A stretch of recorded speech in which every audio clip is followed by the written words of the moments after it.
Stanislav Belkovsky, Russian analyst, author, and outspoken Kremlin critic, here with me to share his perspective on the Trump-Putin summit and its implications for Ukraine. Stanislav, it's always a pleasure to see you in our studio. Me as well. Thank you for invitation, as usually.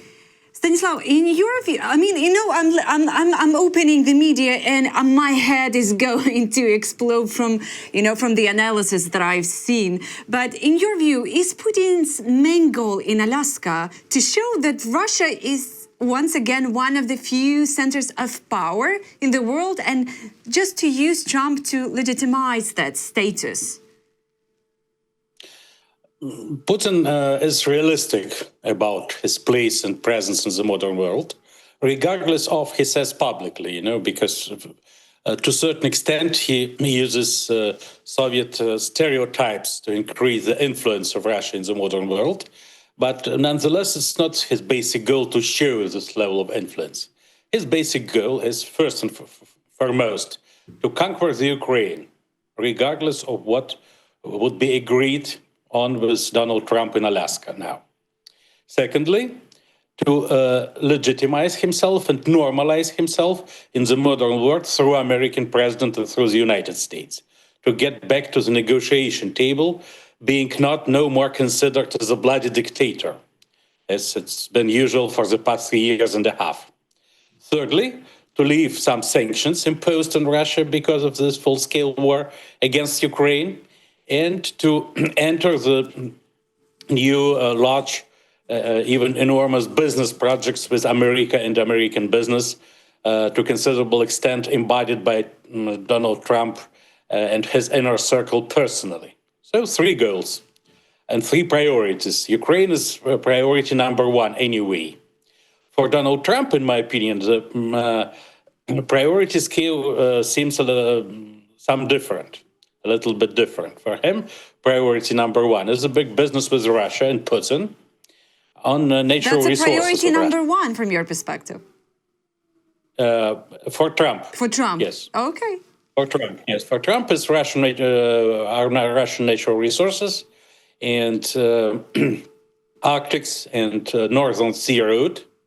Natural resources primarily are meant rare earth metals, lithium to a certain extent, oil and gas, to decrease dramatically America's and American corporations' dependence on China in those fields and matters. And of course, Northern Sea route is very attractive for Trump.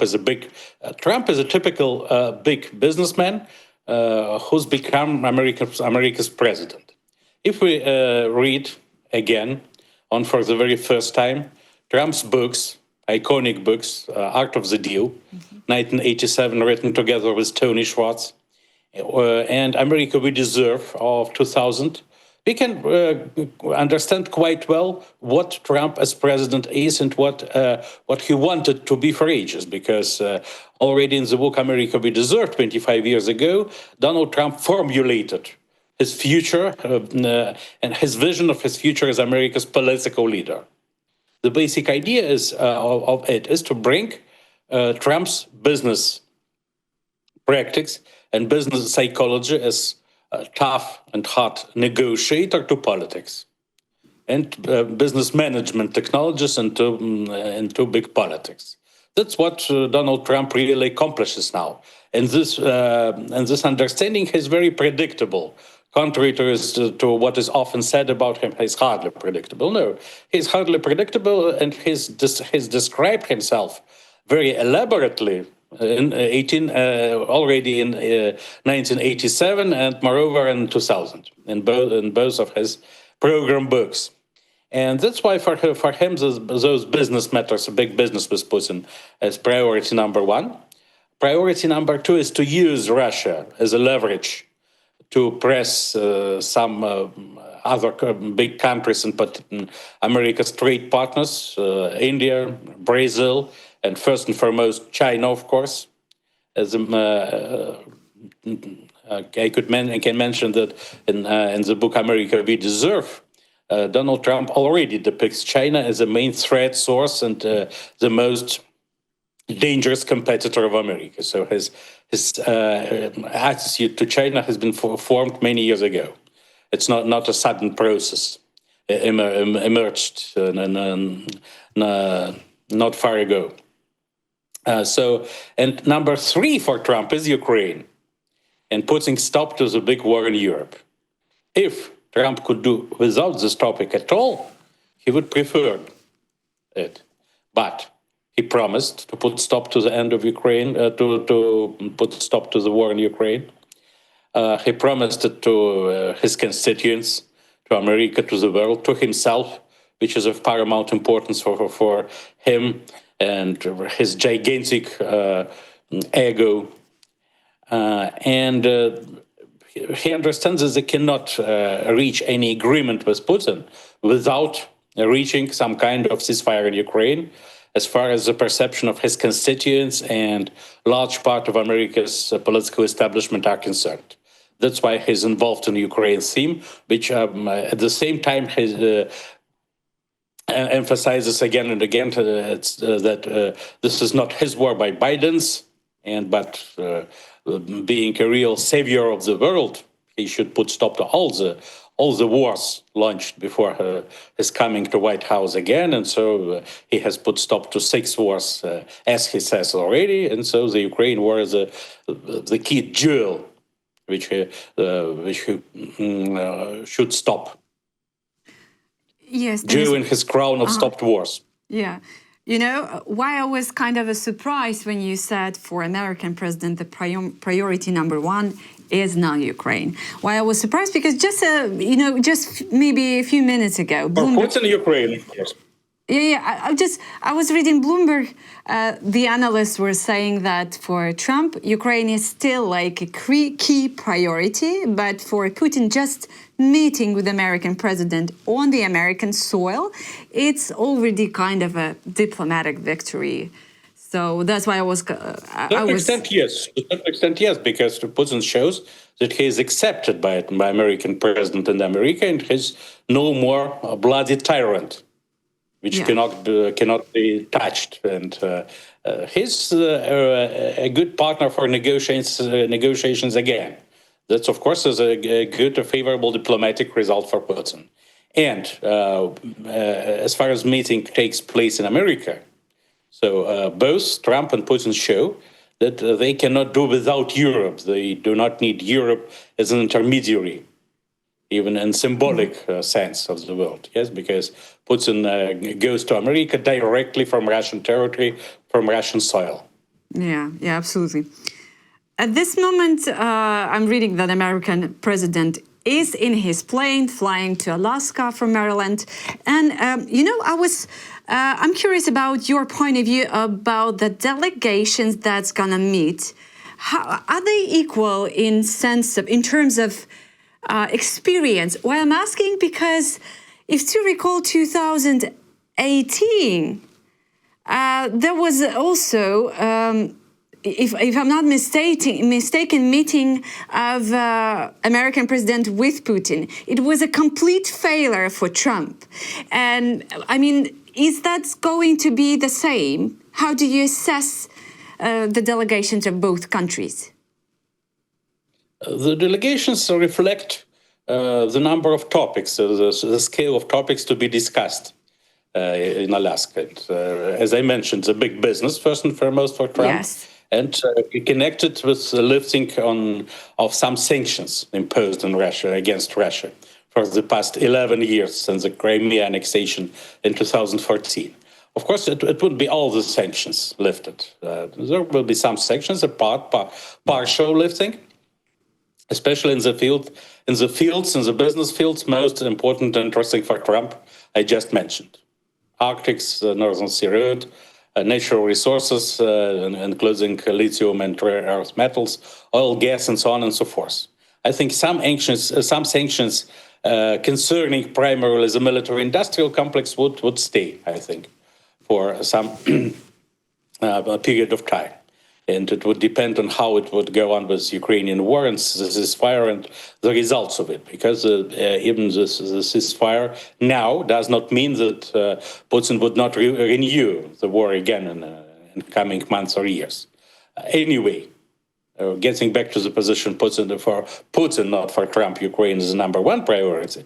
Putin will do its best to take Ukraine over control, if not by military methods, but political methods in coming years, to replace the Ukrainian power by a regime controlled from Moscow and Kremlin. It would, and Trump would do nothing with it and can do nothing against it. Trump would say, I achieved my goal. I provided the ceasefire. I guaranteed the ceasefire. I put stop to the war. What would happen next day is not my job. This is something Donald Trump is quite prepared for. So getting back to delegations, American delegations consist of 16 people, as far as I know, yes, including Marco Rubio, of course, Secretary of State is actual number 2 in Washington. J.D. Vance is not on the lineup. But the ministers directly in charge for economy, business, and sanctions, including Scott Bessent and Howard Lutnick, the Trade Secretary, are there. And numerous advisors whom Trump doesn't want to do without this time. So the team of Putin is quite clear and understandable as well. And of course, Stephen Witkoff is there, who is a key person, who intermediary between Trump and Putin, especially on delicate matters and questions, so delicate, so confidential, that Stephen Witkoff, Trump's official U.S. president's envoy, even didn't want to invite the interpreter from the Department of State and use the Russian interpreters, and maybe Kirill Dmitriev, the Putin's special envoy, was personally that interpreter, because some confidential matters should not be disclosed even to American officials. So Stephen Witkoff, though being maybe number 16 in the list and the lineup, is one of the most important persons in this dialogue. And Stephen Witkoff formulates for Trump some ideas of how to do business with Putin and how to tell Putin something which would be very acceptable for a Russian dictator. So I think the lineup is quite predictable and reflects the priorities of both sides. Yeah. You know, in Alaska, lots of people are protesting, lots of the protests mainly pro-Ukrainian with the Ukrainian flags. And while I was listening what people are saying, mainly they are saying that they are unhappy that there is no Ukrainian President Volodymyr Zelensky presented. From your perspective, why he was not invited to the meeting, or he's supposed to be invited to the next meeting, kind of, if there will be any success? Donald Trump has said something about the next meeting. Yes. For 3, himself, Putin and Zelensky, but I'm still doubtful about such prospect. Why Zelensky is not here today is quite understandable, because Putin doesn't want it. And the White House emphasized that the summit at Alaska was Putin's initiative, which I can quite believe. And I think those deadlines, 3rd of September, 9th of August, were stipulated with regard to the summit of Alaska, which was agreed some before. It was not a surprise for Trump and Putin. And they agreed that, I think, a couple of weeks before it was proclaimed officially. And, of course, Putin doesn't want to meet Zelensky at all. He's still hopeful that he would meet some other Ukrainian leader, some next one, after Zelensky. And that's why I'm still doubtful about this tripartite meeting. And it would depend on what achievements concerning Ukraine could be reached at this Trump-Putin summit.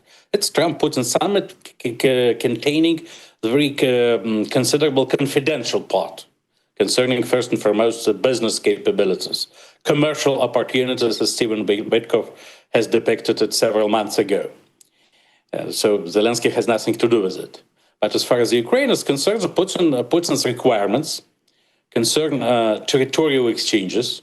What does it mean within this context? Territorial exchanges is exchanging Ukrainian territory for Ukrainian territory, not for Russian one. And the first requirement of Putin, the most important requirement of Russian president, is to withdraw Ukrainian troops from Donetsk region. without, of course, official recognition of Russian Federation jurisdiction over occupied regions, but troops withdrawal would mean that Russian troops would enter the Slaviansk-Kramatorsk agglomeration, which has been up for 11 years to prevent the further Russian aggression against Ukraine. And of course, it would be a serious loss for Ukraine. And nobody knows if Vladimir Zelensky would agree to do it. It will be known after the summit. And so the prospects of this meeting between Putin and Zelensky, or tripartite meeting Trump-Putin-Zelensky, would mainly depend on what would be agreed today and tomorrow at Alaska, concerning Ukraine, of course, not on Putin-Trump's business on natural resources and Arctics. Yeah. Still, lots of journalists suggest that the U.S. is already discussing a possible location even for a future meeting between Trump, Zelensky, and Putin. And Stanislav, is Washington setting expectations too high for the Alaska summit? I think Vladimir Putin, not Trump. Trump, of course, is quite prepared to meet anybody. Yeah. Any meeting attracting attention to Trump 24 around the clock is quite favorable for American president, but not for Putin. Putin is prepared for any meeting, and this meeting is quite prepared. And the results of the meeting are understandable before. So that's why he would never offer such a meeting at Alaska if he would not realize what both presidents should come to as a result of the meeting. Yes, but expectations in such way, I think a kind of ceasefire would be agreed on, at least air truce and maritime truce in Ukraine, and in return for Ukrainian troops withdrawal from Donetsk region, and then the ceasefire on the front line, on the line of contact. So in this way, Putin would offer as a concession from his part not to go on to Zaporizhia, not to try to take over Zaporizhia, which of course he promised to do several months ago. And in Putin's opinion, if there is no ceasefire, in 2-3 months he could reach his goals in military way. I am being not military expert, I of course cannot evaluate at such perceptions. So I think expectations could be high enough because both leaders understand both presidents understand what they want from each other. But at the same time, psychologically, Trump and Putin are quite different personalities. And that's why we still don't know what black swans could interfere with these Trump-Putin meetings, which can prevent two presidents from reaching the result they expect. But if Putin will succeed in luring Trump to Moscow, to Russia, would that be the moment that negotiation is shifting from the ending the war to the redrawing the world order on Moscow's terms? No, it wouldn't be a redrawing of the world on Moscow terms because it's not a Yalta. And the comparison to Yalta or Potsdam conferences is not relevant, in my opinion, because the modern world has nothing to do with the bipolar world created as a result of the Second World War. The modern world is, to a very considerable extent, a network world, non-polar world. For instance, Azerbaijan and Armenia, which signs the agreement without any participation, without any involvement of their former imperial metropoly, prove it and show it. And Russia would not become some pole of influence in this modern world. And so it's not the subject of the negotiations, as we mentioned. 3 priorities of Putin's. It does not coincide with do not coincide with 3 priorities of Trump. But among those priorities is not how to split the world, how to divide the world into spheres of influence. It's not discussed at all, because that does not coincide with the basic philosophy of the modern world, I would say. That's why, yes, Trump may agree to come to Moscow in some time to push through those big business agreements, but between himself and Putin. But and of course, all those agreements are crucial for Ukraine and the destiny of Ukraine, because Ukraine is the top obsession of Kremlin dictator. But it doesn't mean any reshaping of the modern world. Well, speaking about the philosophy of the modern world, I was reading the German member of parliament, Rodrich Kieswetter, and he said that the exclusion of Europe and Ukraine from the Alaska meeting meant the end of the West as a collective alliance of the US, EU nations, and NATO. And he said the West as an emotional or ethical term is over. Well, do you agree with that? To a considerable extent, yes. Because now there is no, because America-centered worlds cease to exist. And so the contradictions between America and Europe could be stronger than any ideas and projects uniting them. Yes, under the conditions of the Cold War commenced in 1946, America was a doubtless leader of the free world. After the collapse of the Berlin Wall in 1989, America has become the only world's leader and the source of models for all the rest of the world.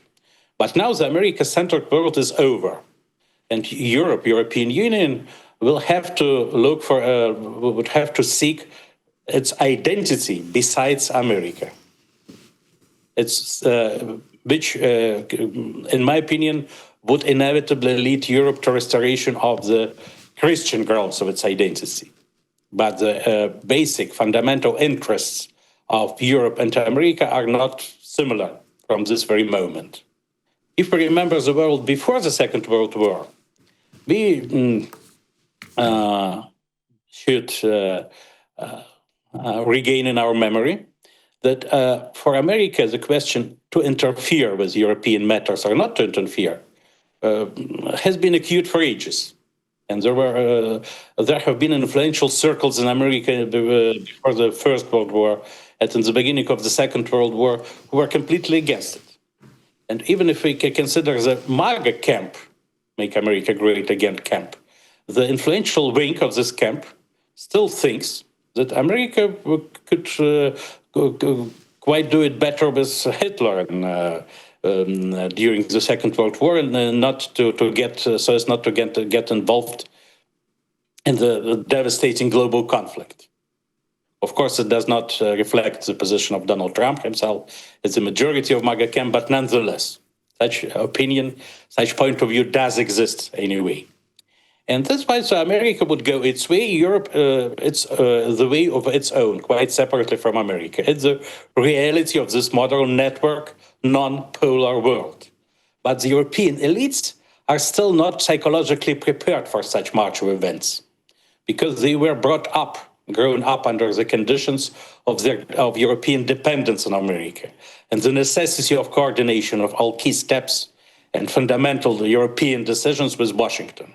And of course, it's very, very, very difficult for European leaders to meet this new reality, to penetrate into all the peculiarities of this new geopolitical reality. Yeah. And last but not least, Stanislav, still, after more than a decade of Russian war in Ukraine, since 2014, why on earth Ukrainians have to and need to believe Russia now, after this Alaska meeting? Of course, Ukraine cannot believe Russia, especially taking into consideration that while Vladimir Putin is still alive, his obsession with Ukraine and of Ukraine would never disappear, and his willingness to take over power in Ukraine and to eliminate the Ukraine as a real independent statehood would stay with us. It would go on. That's why the question of security guarantees for Ukraine is of paramount importance, but Trump's idea is to burden Europe with this question. And we should understand this as well. Trump was diplomatically rather polite to speak, contrary to many of his sayings before, and primarily, but we should not be deceived by new Trump style. The basic Trump's idea is that he brings ceasefire as he promised. He put stop the war, but everything connected with further security for Ukraine, independence for Ukraine, should be guaranteed by Europe. How? It depends on Europe and its relationship with Ukraine. So neither Europe nor Ukraine should rely too much on America with regard to this. Oh yeah, I think everybody understands that. I hope that Europe understands that. Ukraine understood that. It's not a matter. It's not a matter of trust between Kyiv and Moscow, which cannot be reached shortly. At least before the fundamental source of this war is eliminated, and this fundamental source is Vladimir Putin himself personally. Yeah, I've heard that we will not reach any trust in the nearest 300 years. Well, I don't think that Putin was still alive in 300 years. I think if and when Putin's power is over, it would be a new stage in relationship to country anyway, regardless of who will succeed Putin as Russian leader. But of course, under Putin's, no trust could be reached. Yes. Thank you so much, Stanislav. So next time we will meet with you. Thank you. Next time we will meet with you, we will definitely know the results, and I hope to see you again to discuss them. See you soon. Thank you so much.